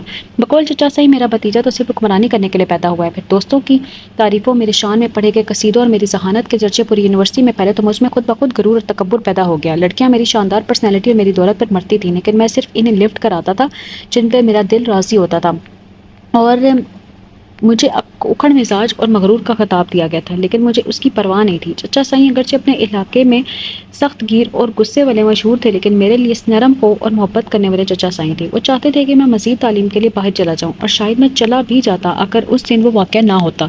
میں حسب معمول کلاس کے بعد ناصر سلیمان وغیرہ کے ساتھ بیٹھا آنے جانے والے لوگوں پر ریمارکس پاس کر رہا تھا، جب سفید شلوار قمیض اور پنک دوپٹے میں وہ بس سے اتری۔ پتہ نہیں وہ اتنی خوبصورت تھی یا پھر مجھے ہی لگی تھی، میں اپنی کیفیت سمجھ نہیں پا رہا تھا۔ اس کے چہرے پر ایک خاص قسم کا وقار تھا۔ وہ وقار انداز میں بنا ادھر ادھر دیکھ کے ہمارے پاس سے گزر گئی۔ سلمان یہ کون تھی؟ میرے منہ سے بے اختیار ہی جملہ نکلا تھا۔ پورے گروپ نے تعجب سے مجھے دیکھا۔ آج تک کسی لڑکی کے متعلق میں نے پوچھنے کی زحمت نہیں کی تھی، ہمیشہ لڑکیاں ہی میرا پتہ پوچھتی پھرتی تھیں۔ آج میرا یہ سوال واقعی حیران کرنے والا تھا۔ مس میئر زنیرہ علی خان ہے، میتھس ڈپارٹمنٹ کی پریویس کی اسٹوڈنٹ ہے۔ سلیمان وہ جلد خود پر قابو پا کر مجھے تفصیلات مہیا کرنے لگا، اور اس کے بعد جیسے مجھ پر دھن سوار ہو گئی تھی۔ اسے ہر صورت پانا ہے، لیکن وہ تو میری طرح متوجہ ہی نہیں ہوئی تھی۔ مجھے بعض اوقات پرانے فلمی ہیرو والے ہتھ کنڈوں پر بہت غصہ آتا تھا کہ جہاں سے اسے گزرنا ہوتا میں وہاں پہلے سے موجود ہوتا تھا، لیکن پتہ نہیں میں اس کے سامنے خود پر کیوں اختیار کو بیٹھتا تھا۔ ایک دو دفعہ اسے مخاطب بھی کیا، لیکن جواب میں اس کے تیکھے مزاج کا سامنا کرنا پڑا۔ میں جو بہت ضدی اور غصے والا مشہور تھا، اس کی ہر کڑوی بات کو جانے کیسے برداشت کر جاتا تھا۔ انہی دنوں بقول ناصر کے کرن ضیاء کے مجھ میں دلچسپی بہت بڑھ گئی تھی۔ کرنل ضیاء الرحمان کی اکلوتی تیکھی بیٹی، جس کی خوبصورتی نے بہت سے لوگوں کو اپنا اسیر کیا ہوا تھا، مجھے وہ بالکل پسند نہیں تھی، اس لیے میں نے کبھی اسے لفٹ کرانا مناسب نہ جانا۔ پھر مجھے جب معلوم ہوا کہ کرن ضیاء کا تعلق زنیرہ علی خان کی دوستوں سے ہے تو میں خود بخود اسے اہمیت دینے لگا۔ پتہ نہیں اس نے میری توجہ کو کن معنوں میں لیا تھا، لیکن میں تو صرف اسے سیڑھی کے طور پر استعمال کر رہا تھا۔ چچا سائیں کا دباؤ بڑھ گیا تھا، لیکن میں جلد از جلد باہر جانے کے متعلق انہیں بتاؤں، کیونکہ میرا لاسٹ سیمسٹر تھا اور وہ مجھے ایک کامیاب بزنس مین کے طور پر سب کے سامنے لا کر ایک بار پھر لوگوں کو چونکا دینا چاہتے تھے، لیکن میں نے انہیں فی الحال ٹال دیا تھا۔ کرن ضیاء شاید زنیرہ علی خان میں میری دلچسپی کو محسوس کر چکی تھی، بلکہ وہ کیا ساری یونیورسٹی میں میرا نام اس کے ساتھ لیا جانے لگا تھا۔ اس لیے تو اس دن مجھ سے کرن ضیاء پوچھ رہی تھی، اسفندیار شاہ کیا تم زنیرہ علی خان میں انٹرسٹڈ ہو؟ اپنی ذاتی معاملات میں کسی کی بھی مداخلت مجھے کبھی پسند نہیں رہی۔ میری کسی دوست کو بھی مجھ سے ایسے سوال کرنے کی اجازت نہیں تھی۔ کرن ضیاء کا سوال اور پوچھنے کا انداز اس قدر عجیب تھا کہ مجھے خود پر کنٹرول کرنا نہایت مشکل لگ رہا تھا، اس لیے کوئی جواب دیے بنا پاس سے اٹھ آیا کہ شاید بیٹھا رہتا تو غصہ امڑ رہتا، اور لڑکی کے منہ لگنا مجھے پسند نہیں تھا۔ وہ وقتاً فوقتاً مجھ سے ایسے سوال جواب کرتی رہتی، اور میں تو خود بھی نہیں چاہتا تھا کہ میں کیا چاہتا ہوں۔ زنیرہ علی خان کا انداز بھی خالصتاً حلقہ امیز تھا۔ وہ مجھے لابلی اور دل پھینک قسم کا انسان سمجھتی تھی۔ میں اسے بتانا چاہتا تھا کہ وہ صرف اسے پانا چاہتا ہے، میں اس کے لیے سیریس ہو گیا ہوں، لیکن وہ اپنے رویے سے میرے اندر کے ضدی اسفندیار کو بیدار کرنے پر تلی ہوئی تھی۔ اور ایک دن اس نے میرے دوستوں کے سامنے میری بہت انسلٹ کی۔ اس کی کتاب سے کوئی پیپر گر گیا تھا، میں نے اسے دینا چاہا، وہ جانے کیا سمجھی کہ جو منہ میں آیا بولتی چلی گئی، اور اسی غصے میں وہ پیپر بھی چھوڑ کر چلی گئی۔ اسی دن میں نے کیسے یہ سب برداشت کیا، اس دن میں اس منظر کو دہرانا نہیں چاہتا۔ پھر اسی دن چچا سائیں کو گھر پر مل کر میں بہت خوش ہوا تھا۔ وہ پریشان تھے اور مجھ سے پریشانی شیئر بھی نہیں کرنا چاہتے تھے، لیکن میں بھی تو انہیں کا بھتیجا تھا، ان سے گلوا کر ہی دام لیا تھا۔ مجھے احساس ہوا کہ مجھے واقعی چچا سائیں کا ساتھ دینا چاہیے۔ اب انہیں میری ضرورت ہے، اس لیے میں نے فیصلہ کر لیا کہ اب میں اپنی اسٹڈیز کے سلسلے میں ضرور امریکہ جاؤں گا۔ ویسے ہم پاکستانی بھی عجیب ہے کہ اپنے ملک کی تعلیم کو چاہے وہ پی ایچ ڈی ہی کیوں نہ ہو کچھ نہیں سمجھیں گے، اور اگر کوئی امریکہ لنڈن وغیرہ سے بی اے تک ہی کی پڑھائی حاصل کر آئے وہ خاصا اونچا مقام حاصل کر لیتا ہے۔ ہماری نظروں میں شاید اب بھی باوجود اس کی کہ ہمارے ذہن میں اب تک انگریزوں کے تسلط سے آزاد نہیں ہوئے۔ بات ہو رہی تھی چچا سائیں کی آمد کی۔ اس دن ان سے باتیں کر کے میں خود کو بہت ریلیکس فیل کر رہا تھا، اور جب میں نے چچا سائیں سے پوچھا اگر کوئی چیز آسانی سے نہ ملے تو کیا کرے، تو انہوں نے جواب دیا کہ اسے چھین لو۔ وہ ہمیشہ مجھے ایسا ہی سبق دیتے تھے، مجھے اپنے جیسا جابر سختگیر اور چھین لینے والا بنا دینا چاہتے تھے۔ میں عام طور پر ان کے اس سبق کو ایک کان سے سن کر دوسرے کان سے نکال دیتا تھا کہ بہت سی برائیوں کے باوجود نہ جانے میرا دل ناانصافی کے معاملے پر انکاری ہو جاتا تھا، لیکن اس دن مجھے ان کی بات بہت پسند آئی تھی اور میں نے ان کی اس نصیحت پر عمل کرنے کا سوچ لیا تھا۔ میں نے گل محمد کو زنیرہ کا پتہ لگانے کو کہا تھا۔ اس نے شام میں ہی مجھے بتایا کہ مسز فاروقی کے زیر اثر سرپرستی چلنے والے ادارے میں رہتی ہے۔ تب میں نے حقارت سے سوچا کہ رہتی یتیم خانے میں اور اکڑ نوابوں والی ہے، اب تو اسے حاصل کرنا مشکل نہیں تھا، لیکن اب میرا ذہن لایا عمل تیار کر رہا تھا۔ اس واقعے کے 15 روز کے بعد میرا اس سے پھر ٹاکرا ہو گیا۔ اپنے اس اکڑ موڈ میں میرے سامنے تھی، میری ہر بات کا جواب اس کے پاس صرف خاموشی اور ایک تیز نظر ہی تھی۔ بلو شلوار اور وائٹ دوپٹے میں وہ عام دنوں کی نسبت زیادہ فریش اور خوش بھی دکھائی دے رہی تھی۔ میرا دل بے اختیار چاہ رہا تھا کہ اسے دیکھتا ہی جاؤں، حالانکہ ابھی کل تک میرے خیالات خطرناک حد تک منفی ہو چکے تھے۔ آخر میں نے اوٹ پٹانگ جملے بول کر اسے بولنے بلکہ آخرکار چاہت تو چڑھنے پر مجبور کر دیا اور وہ حسب عادت تیکھے جواب دینے لگی تھی۔ مجھے بھی جانے کیا مزہ آتا تھا، آخر کوئی اور میری حرکتیں اور باتیں سن لیتا تو کبھی یقین نہ کرتا کہ ایک اکھڑ بد مزاج اور لفظوں کو صرف اپنی مرضی کے مطابق ناپ تول کر استعمال کرنے والا اسفند یارشا اتنا شوق بھی ہو سکتا ہے۔ خیر، جب اس نے سخت غصے میں یہ کہا کہ تم کیا چاہتے ہو تو میرا دل وہی قصہ پٹا افسانوی فقرہ بول رہا تھا کہ تمہیں چاہتا ہوں، اور میں یہ بول بھی دیتا کیونکہ اس وقت میں مکمل طور پر اس کے سحر میں جکڑا ہوا تھا۔ وہ ضدی انا پرست اسفند یار کہیں جا سویا تھا۔ اس وقت تک اچانک تیز تیز بولتی کرن زیاد سامنے آ گئی۔ میں بدمزہ ہو گیا۔ میں اب اسے جلد از جلد چھٹکارا پانا چاہتا تھا۔ وہ مجھ سے میرے نوٹس مانگ رہی تھی، لیکن میں نے تو اپنے نوٹس آج تک اپنے گروپ کے بھی کسی لڑکے کو نہیں دیے تھے، تو اسے کیسے دے دیتا؟ اس لیے میں نے بے مروتی سے اسے جواب دے دیا اور وہ بجائے واپس جانے کے ڈھیٹ بن کر کھڑی رہی۔ مجھے زنیرہ کی موجودگی پر بھی حیرت تھی، اور پھر میری یہ حیرت اس وقت دور ہوگی جب اس نے کرن ضیاء کی اس بات پر کہ زنیرہ تم اسود یار سے نوٹس کے لیے میری سفارش کر دو، اس نے کھری کھری سنا دی اسے بھی اور مجھے بھی۔ میں تو ابھی تک کرن ضیاء کے جملے کا مفہوم نہیں سمجھ سکا تھا، پھر اس کے تو پونے جو دھواں دھار بمباری کی۔ میں مزید پریشان ہو کر خاموش کھڑا اس کی تقریر اور کرن ضیاء کے چہرے کے تار چڑھاؤ کا جائزہ لیتا رہا، اور وہ اپنا لاوا نکال کر وہاں سے چلی گئی تو ساخت کھڑی کرن ضیاء میں بھی حرکت آ گئی۔ اس نے پہلے تو جیب بھر کے سے گالیاں دی۔ اس وقت وہ مجھے بیسس ایڈمنسٹریشن کی طالبہ سے بھی زیادہ اپنے گاؤں کی کوئی جاہل لڑکی لگ رہی تھی، اور پھر یہ کہہ کر زنیرہ علی خان میں تم سے نپٹ لوں گی، وہ وہاں سے چلی گئی۔ میں خالی کھولی ہنسنے کی کوشش کر کے ڈرامے کے اثرات کو ظاہر کرنے لگا۔ پھر ایک عجیب اور بات ہوئی، زنیرہ علی خان یونیورسٹی آنا چھوڑ چکی تھی، اس کی سب دوستیں لا علم تھیں۔ میں نے ہر ممکن کوشش کی اس کا پتہ لگا سکوں، لیکن ناکام ہوئی۔ مشکل تو یہ تھی کہ مسز فاروقی بھی اس کے متعلق بے خبری ظاہر کر رہی تھی۔ ان دنوں مجھے کس قدر ٹینشن تھی اور ناکامی پر غصہ آتا تھا اس کا اندازہ نہیں کیا جا سکتا تھا۔ پھر میرے سیمسٹر بھی ہو گئے تو میں گاؤں آ گیا۔ چچا صاحب بہت خوش ہوئے تھے، لیکن میں بہت الجھ چکا تھا۔ وہ میری ضد بن گئی تھی اور اسے ہر صورت حاصل کر کے جیسے جھکانا میرا سر جھکانا اس کا میرا مشن بن چکا تھا، لیکن مشکل تو یہ تھی کہ وہ مجھے مل نہیں رہی تھی۔ انہی دنوں چچا صاحب نے مجھے بتایا کہ وہ میرے باہر جانے کے انتظامات مکمل کر چکے ہیں۔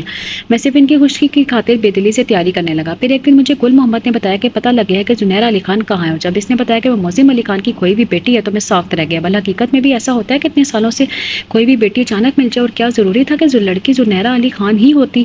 آخر یہ صورتحال میری زندگی پر کیوں حاوی ہو گئی تھی؟ وہ جھنجھلا کر رہ گیا تھا۔ اگر دیکھا جاتا تو اس لحاظ سے وہ میری پھپھو کی بیٹی تھی، لیکن پھپھو کی زندگی کے متعلق مجھے جو کچھ سچا نے بتایا تھا اس نے میرے دل میں پھپھو کے لیے اور موزم علی خان کے لیے نفرت پیدا کر دی تھی، اور ان کی بیٹی تو تھی ہی میری ضد، اور اسے حاصل کرنے کے لیے مجھے کیا کرنا تھا اس کا فیصلہ میں نے کر لیا تھا۔ پھر انہیں دنوں میرا ویزا وغیرہ لگ گیا اور میں ہر سوچ چٹک کر امریکہ آ گیا۔ یہاں کی رنگینیاں بھی میرے اندر کے اس شوقین مزاج شخص کو بیدار نہ کر سکیں جو پہلے ایسے نظاروں کا اور اپنی بے باکیوں کا عادی تھا۔ میں بس جلد از جلد اپنی تعلیم مکمل کر کے واپس جانا چاہتا تھا۔ مجھے اعتراف ہے کہ لاحق میں اس کا خیال ذہن سے چٹکتا تھا، کبھی ماریا، کبھی انجیلا ریٹایا اسٹیفن میں دلچسپی کا ظاہر کرتا تھا، لیکن وہ میرے حواسوں سے نہیں اتری تھی، اور حیرت انگیز طور پر مجھے وہ اپنی ضد کی بجائے اپنی ضرورت، اپنی تکمیل محسوس ہونے لگی تھی۔ یہ ایسا کب ہوا؟ میں خود لا علم تھا۔ جب 2 سال گزر کے میں واپس جا رہا تھا تو میرے دل میں صرف یہی ایک خواہش اور ہونٹوں پہ یہی دعا تھی کہ وہ کسی اور کی نہ ہوئی ہو۔ میرے اندر کا اڑیل چننے والا ضدی اسفند یار خان کہاں چلا گیا تھا؟ میں نے فیصلہ کر لیا تھا کہ اگر وہ کسی اور کی ہوگی تو میں اس کے راستے میں نہیں آؤں گا۔ میں نے اگرچہ یہاں جتنا عرصہ گزارا تھا سب سے لاتعلق ہو کر اور ایک حد تک دوستی کے رشتے کو قائم کر کے گزارا تھا، لیکن پھر بھی سب بہت اداس تھے، اور انجیلا جو بہت ڈپریس ہو گئی تھی، حالانکہ میں نے کبھی اس کی ہمت نہیں بڑھائی تھی۔ اس نے مجھ سے کہا کہ وہ دعا کرے گی کہ مجھے میری محبت مل جائے، اگر تم اسے نہ پا سکو تو لوٹ آنا، میں ہمیشہ تمہاری منتظر رہوں گی۔ میں اس کی بھیگی نیلی آنکھوں کو دیکھ کر سوچنے لگا تھا کہ اسے کیسے پتا چلا کہ مجھے کسی سے محبت ہے؟ شاید جو کسی سے محبت کرتا ہے دوسروں کے درد کو زیادہ جاننے لگتا ہے۔ میں نے محض مسکرا کر سر ہلا دیا تھا، پھر میں واپس لوٹ آیا۔ یہاں آ کر میں تو پہلے بہت مصروف رہا۔ دوستوں اور رشتہ داروں سے ملنے کے بعد میں بزنس کی طرف متوجہ ہو گیا۔ چچا صاحب بہت خوش تھے میری روز بروز بڑھتی ہوئی کامیابیوں سے۔ انہی دنوں مجھے پتا چلا کہ موزم خان اس کے دنیا میں نہیں رہے۔ قدرتی طور پر مجھے دکھ ہوا، اور یہ بھی پتا چلا کہ زنیرہ علی خان نے اب سارے معاملات سنبھال لیے ہیں اور اس نے ابھی تک شادی نہیں کی۔ میں اب خود چاچا سائیں سے بات کر کے اس معاملے کو نپٹانا چاہتا تھا کہ ایک رات چاچا سائیں کو زبردست ہارٹ اٹیک ہوا اور وہ ہاسپٹل جانے سے پہلے ہی دنیا سے چلے گئی۔ ثانیہ میرے لیے بہت بڑا تھا، میں کتنے ہی دن سنبھل ہی نہ سکا۔ پھر جب کچھ خود پر کنٹرول کر سکا تو ایک دن یوں ہی چلتے ہوئے بابا کی لائبریری میں آ گیا۔ پہلے بھی میں کبھی کبھار یہاں آیا کرتا تھا، لیکن بجائے کچھ پڑھنے کے صرف بیٹھ کر بابا سائیں اور بیوی جان کی تصویروں کو دیکھ کر ان سے باتیں کر کے واپس آ جاتا تھا۔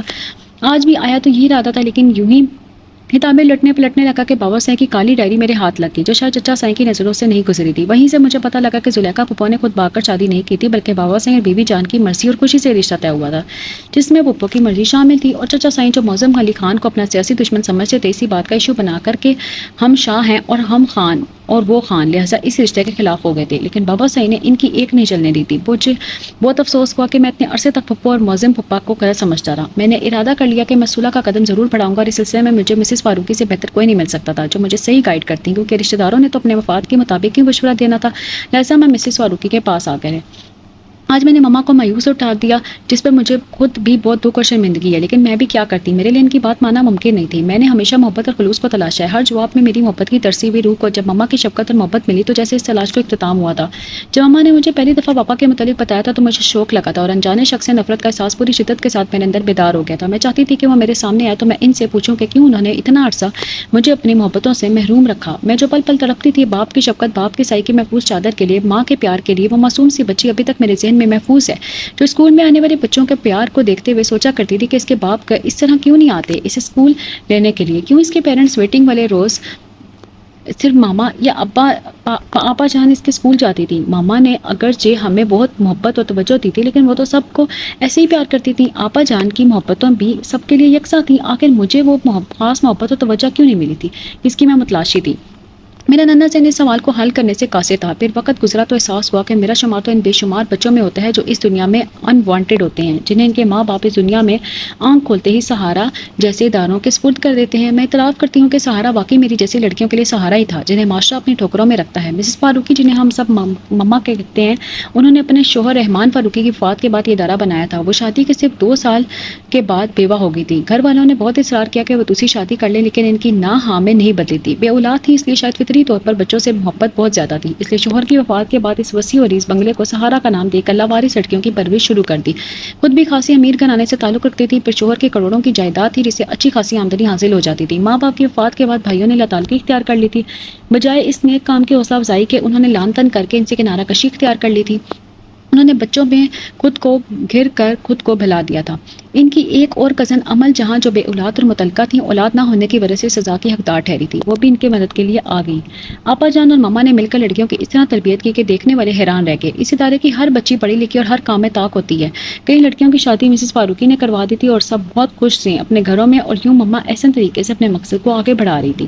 یہ سب باتیں مجھے آپا جان نے بتائی تھی۔ خیر بات ہو رہی تھی پاپا کے ملنے کی، تو میں مما سے انکار کر دینا چاہتی تھی۔ مجھے پاپا سے ملنے کی کوئی خواہش نہیں تھی، اور شاید میں ایسا کر بھی رہی تھی اگر اسی وقت پاپا نہ آ جاتے۔ اتنے گریسفل اور سنجیدہ سے پاپا کو دیکھ کر میں بہت حیران ہوئی تھی۔ بھلا اتنے اچھے پاپا بھی کبھی اپنے بیٹے یا بیٹی کو ڈس آن کر سکتے ہیں؟ انہیں دیکھ کر پہلے خیال بھی یہی میرے ذہن میں آیا تھا، لیکن پھر خیال میں وہ سارے شکوے شکایت اکٹھے ہو گئے جو مجھے ان سے تھے۔ میں ان سے بالکل بھی بات نہیں کرنا چاہتی تھی، بالکل ایسے ہی لاتعلقی برتنا چاہتی تھی جیسے انہوں نے 20 سال پہلے مجھ سے برتی تھی۔ لیکن جانے کیا ہوا، جب میں باہر جانے کے ارادے سے اٹھی تو میرے قدم خود بخود ان کی طرف اٹھ گئے۔ میں اپنی اس اختیاری پر مجھے بہت غصہ آیا تھا اور جھنجھلاہٹ ان پر اتار دینا چاہتی تھی، لیکن جب میری نظر ان پر پڑی تو مجھے برسوں کا مریض دکھائی دینے والا وہ شخص بہت قابل رحم لگا، جس کی آنکھوں میں محبت کے لیے وہی تلاش نظر آ رہی تھی، وہی پیاس تھی اپنی اولاد کے لیے جو کبھی میرے اندر بھی رہی تھی، اور اس وقت میں ہار گئی۔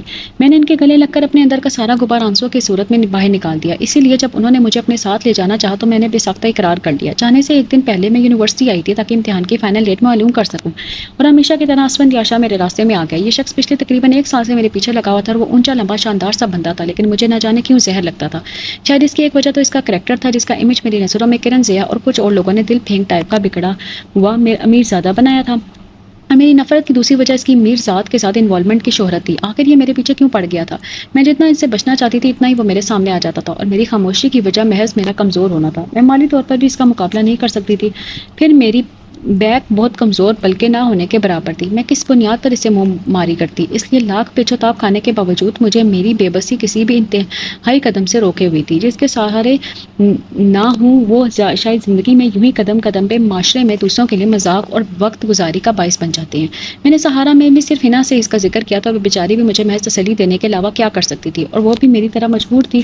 اور شاید سب لڑکیاں ہی مجبور اور بے بس ہوتی ہیں، لیکن نہیں، جو لڑکیاں کرن ضیاء جیسی ہوتی ہیں وہ کبھی حالات کے سامنے سرنڈر نہیں کرتی۔ وہ جانتی ہوں کہ میں جانتی ہوں کہ کرن ضیاء کا شمار بھی بے شمار لڑکیوں میں ہوتا ہے جہاں اسفند یاشا پہ مرتی تھی، اور اسفند یاشا نہ جانے کیوں اتنی خوبصورت اونچے گھرانے کی لڑکیوں کو چھوڑ کر میرے پیچھے لگ گیا تھا۔ آخر دیکھا جاتا تو کرن ضیاء واقعی ان کے لیے بہت سوٹیبل تھی، لیکن یہ وڈیرے امیر لوگ ہم جیسے لوگوں کو نازمائیں، انہیں تنگ نہ کریں تو ان کی عمارت کی دھاک کیسے معاشرے پہ بیٹھے۔ اور میں جانتی تھی کہ اسفند یاشا صرف میری بے نیازی اور لاتعلقی کی وجہ سے میرے پیچھے لگا ہوا ہے۔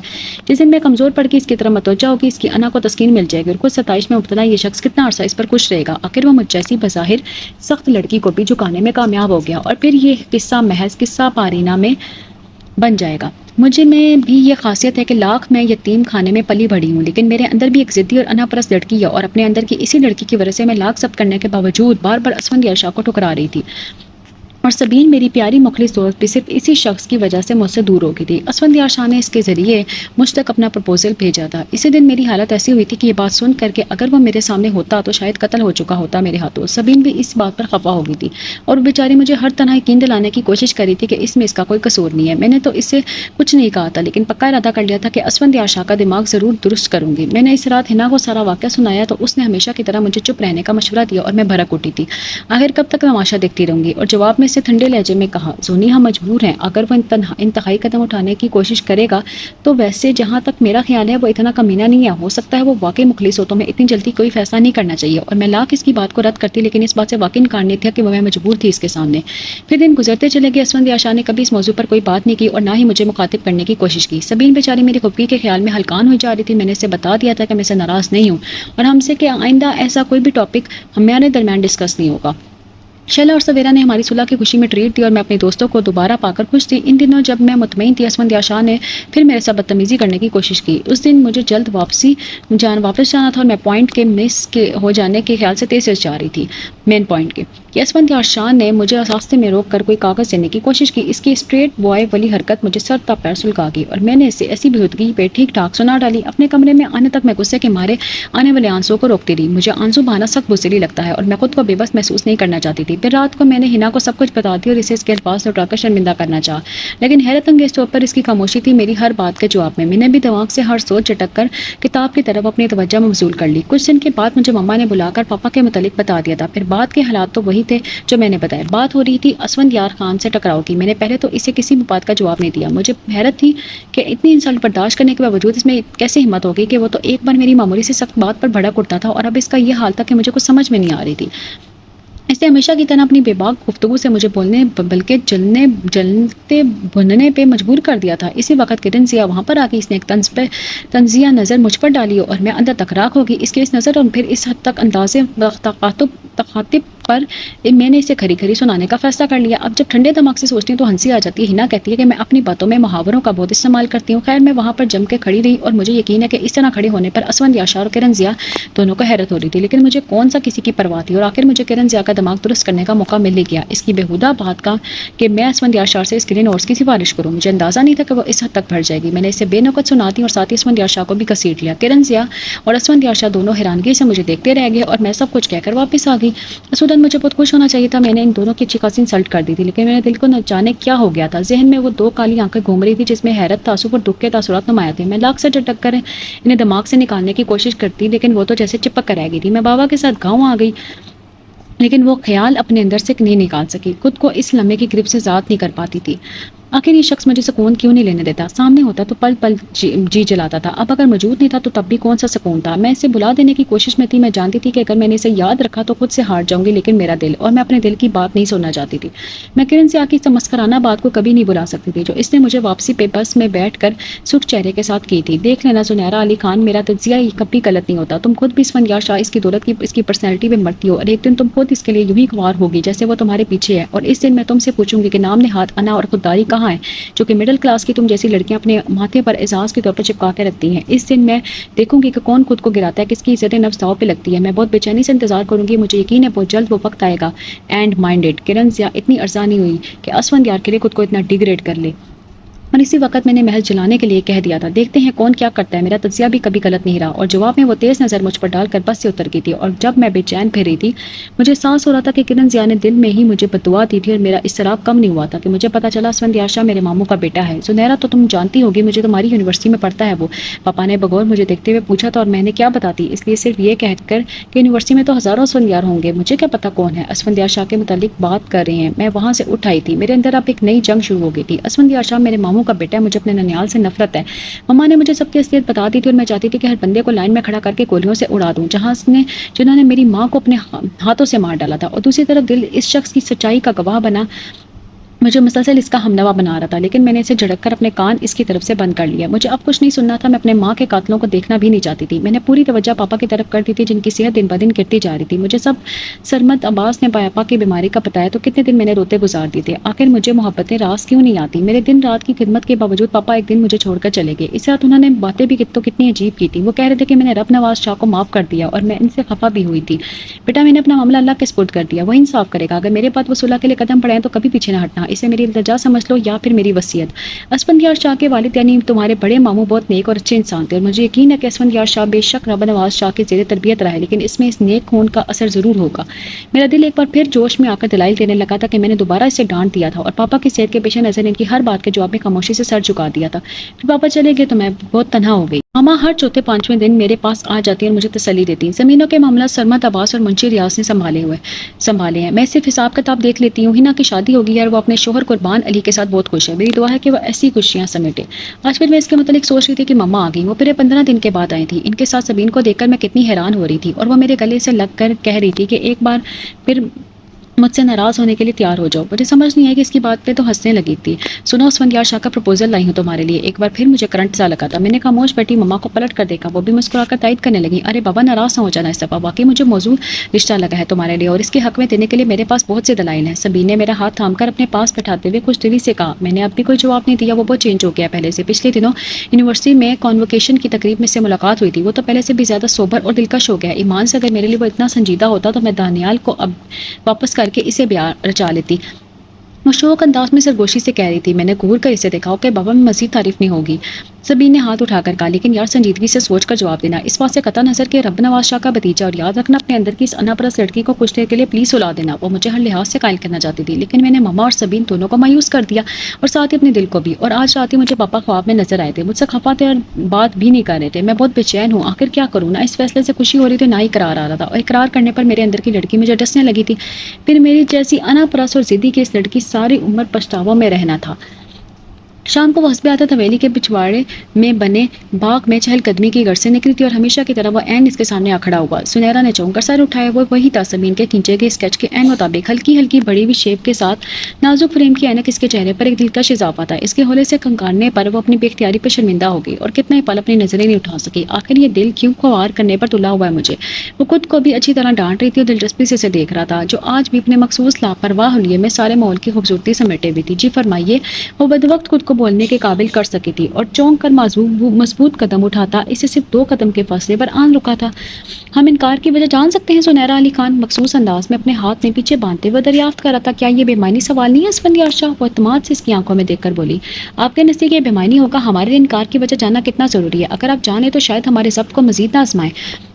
وہ ایک نظر اسے دیکھ کر بولا، ضرور۔ اگر تم ہمیں چاچا سائیں کے حوالے سے دیکھ رہی ہو تو اپنی صفائی میں یہ ضرور کہیں گے کہ انہوں نے جو کچھ بھی کیا تھا وہ ان کا اپنا فیل تھا۔ ہم تم سے ان کی غلطی کی معافی بھی نہیں مانگتے، لیکن یہ کہیں گے کہ ہم جیسے اونچے شان و شوکت والے، اپنی ناک اونچی رکھنے والے جذبات کے ہاتھوں میں بہت مجبور ہو جاتے ہیں، جس کے لیے انہیں پھر پچھتانا پڑتا ہے ساری عمر۔ لیکن بہرحال ہم نے بابا جان اور بی بی جان کے بعد اپنی ساری زندگی چچا سائیں کے زیر سایہ ہی گزاری ہے۔ ہو سکتا ہے ان کی اچھی بری عادتیں ہم میں بھی آ گئی ہوں، لیکن میں نے آپ سے کوئی وضاحت نہیں مانگی رب نواز شاہ کے سلسلے میں، اور نہ ہی ماضی کو کھولنا چاہتی ہوں۔ اب اس کی بات کاٹ کر وہ دھیمے لہجے میں بولی تھی، اور اس کے زو معنی چننے پر وہ سب پیر سلگ کر رہ گیا۔ فطری غصہ دوبارہ امڑ آیا تھا۔ گلی لڑکی اتنی عزیز نہ ہوتی تو 2-4 کس کے دیکھیے اسفندیار شاہ، آپ کیا تھے کیا ہے مجھے اس بات سے کوئی غرض نہیں ہے۔ آپ نے پروپوزل بھیجا، میں نے مجھے مناسب سمجھا جواب دے دیا۔ میرا خیال ہے کہ اب کوئی گنجائش نہیں اس معاملے کو ڈسکس کرنے کی۔ اور اس جملے پر وہ ساکھ نظروں سے دیکھتا رہ گیا۔ تو کیا واقعی ساری عمر وہ تنہا اس سفر میں رہا تھا؟ وہ کس پل بھی اس کے ہمراہ نہیں رہی تھی؟ اسے اپنی ذہانت پر شبہ ہونے لگا تھا۔ بھلا کیا ضرورت تھی؟ محض اپنی آبزرویشن کو کلیکٹ کر کے اپنے ماضی کا رزلٹ نکال کر وہ چلا آیا تھا، اور وہ کرن ضیاء کتنے وثوق سے کہہ رہی تھی کہ دیکھ لینا زنیرا علی خان تمہاری منتظر ہوگی، اس لیے پلیز اسے ناکام نہ لٹانا۔ اس کے لہجے میں خلوص تھا، وہ جان کی تھی محبت کو چھین کر نہیں حاصل کیا جا سکتا۔ اس لیے تو عاصم زیدی جو برسوں سے اس کے لیے بے چین تھا، اس کا ہاتھ تھام لیا تھا، اور وہ کیسے بتائے گا کہ وہ خود اس طرح سے ناکام لٹایا جا رہا تھا؟ ایک نظر اس کے رنگ بدلتے چہرے پر ڈال کر وہ حتمی نتیجے پر پہنچ گیا تھا۔ اس ایک پل نے اس کی ساری بے چینی کو ختم کر ڈالا تھا۔ اس لیے تو تیسرے دن وہ اس کے بائیں ہاتھ کی تیسری انگلی میں انگوٹھی پہناتے ہوئے پوچھ رہا تھا، کیسا لگا سرپرائز؟ اور وہ دنگ رہ گئی تھی. مما نے کل ہی تو آ کر جلدی مچا دی تھی کہ وہ اب زیادہ دیر اسے تنہا نہیں چھوڑ سکتی، لہٰذا وہ اس کی شادی طے کر چکی ہے. کس سے؟ یہ تو انہوں نے بتایا نہیں. انہوں نے بتایا تھا اور نہ ہی اسے ہمت ہوئی تھی پوچھنے کی. دل میں مخصوص سر چھپا پچھتاووں کے ساتھ اسے گھیرے لے چکا تھا، اس لیے خاموشی سے ان کی تیاریوں کو دیکھتی رہی. اور آج اسفندیار شاہ کی موجودگی سے جیسے بے تحاشا سکون اور خوشی دے رہی تھی.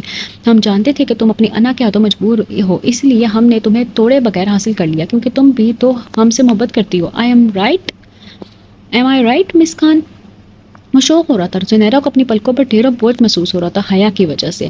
ارے نہیں، ایسی ویسی آپ کیا جانے، آپ ہی کی وجہ سے تو اب تک کسی کو اس حویلی کے اندر آنے کی اجازت نہیں ملی، بلکہ یوں کہنا چاہیے کہ دل کے دروازے ہی اتنے مضبوط سے بند کیے گئے ہیں کہ آنے والا بیچارہ پہلے حویلی کے دروازوں کو کھولنے کی کوشش میں ہلکان ہو جاتا ہے، اور جب تک ان کے پاس پہنچتا ان کی نو ایڈمیشن بورڈ والے چہرے کو دیکھ کر وہیں ڈھیر ہو جاتا. سویرا کو جانے کیسے خبر مل گئی تھی، اس لیے درمیان میں کود کر اوٹ پٹانگ جملے بولنا شروع ہو گئی تھی. اس کے مزید کچھ کہنے سے پہلے ہنا نے اس کی گود میں 9 ماہ کا بیٹا سمیر ڈال دیا تھا، اور سبین اس کے منہ پر ہاتھ رکھ چکی تھی، کیونکہ پاس ہی مما اور آپا جان کھڑی تھی. سویرا بھی سمیر کو اور کبھی بے بسی سے اپنا منہ پر ہاتھ رکھ کر سبین کو دیکھ رہی تھی. یہ دیکھ کر زنیرا بے اختیار ہنس دی. اب بتاؤ کیسا لگا یہ سب؟ وہ اس کے ہنسے چہرے کو اپنے اندر جذب کرتے ہوئے پوچھ رہا تھا. بہت اچھا، حیا آلود آواز میں کہہ کر سر جھکا گئی. آج اسے یقین آ گیا تھا کہ سب اس سے خوش ہیں، حتیٰ کہ پاپا بھی. وہ اچھی طرح جان کی تھی کہ محبتوں کو ٹکرانے والے کبھی بھی خوش نہیں رہتے، اس لیے اس نے محبت کو قبول کر کے اپنی راہوں میں خوشیوں کے دیپ جلائے تھے. ناول کا نام ہے دل کے آنگن میں، از قلم شازیہ رفیق. ناول کا نام چینل کے ڈسکرپشن باکس میں بھی موجود ہے، تو آپ وہاں سے بھی ناول کا نام پڑھ سکتے ہیں.